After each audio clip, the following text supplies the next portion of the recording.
Imagine a small, bustling village.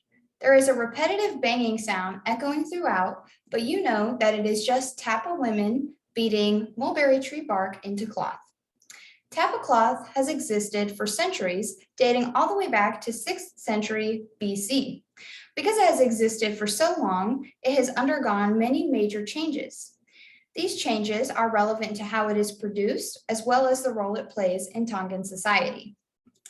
After discussing these changes, I will then go over the impacts that migration to the United States has had on this cultural tradition. Prior to the 20th century, women would make these cloths on their own. However, as they began to work together more, they formed tapa cloth making groups referred to as kautaha. The goal of these groups was to eventually create what is called a kokoanga. This is when all of the women would combine their individual pieces of cloth to create one larger piece of cloth that consisted of many different patterns and designs. These groups consisted of approximately 30 women. Each woman had an expected amount of already beaten bark that they were meant to bring to the meetings. This amount was sometimes so great that the women had to have assistance from their family or they could not go to the meeting. Additionally, the host of the meetings was expected to prepare a large feast for all 30 women to enjoy. Due to the time and effort that it took to maintain these groups and to eventually achieve their goal, this died out after about 2 decades. Eventually, it evolved into rotating tapa cloth groups. These groups were only 15 women. However, they were able to produce kokoangas much faster. The groups were able to make 28 pieces of cloth in only 14 weeks. These groups also had their own tapa cloth making houses within the village. They had their own membership seats as well as a dedicated chiefly woman to run the entire operation.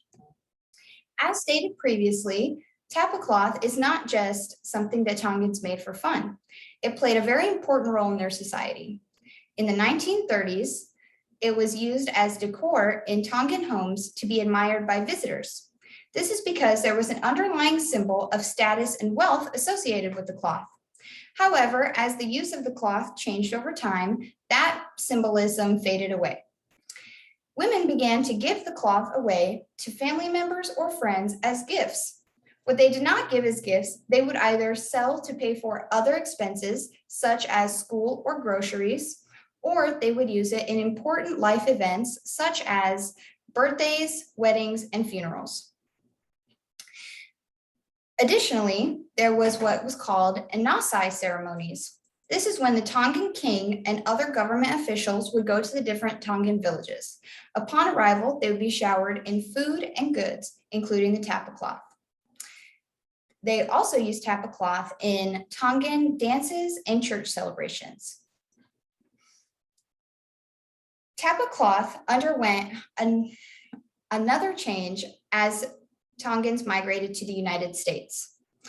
It returned to its original use of being hung in homes or draped across furniture. This is because there is not a very large market in the United States of people who are buying and selling tapa cloth. Additionally, the Tongan community is not very big, and so there are not many dances or celebrations or events that it could be used in. According to Kathy Small's anthropological study, Voyages, published in 2011, it is entirely up to individual Tongans in the United States to decide if they want to continue this tradition. It has to do with factors such as the time they have to dedicate to it, as well as the resources they have access to in the US. Finally, it is also completely dependent on their desire to continue and share this tradition in the United States. Tapa cloth is something that has been an integral part of Tongan society for many centuries, and it will continue to survive in this society. Thank you.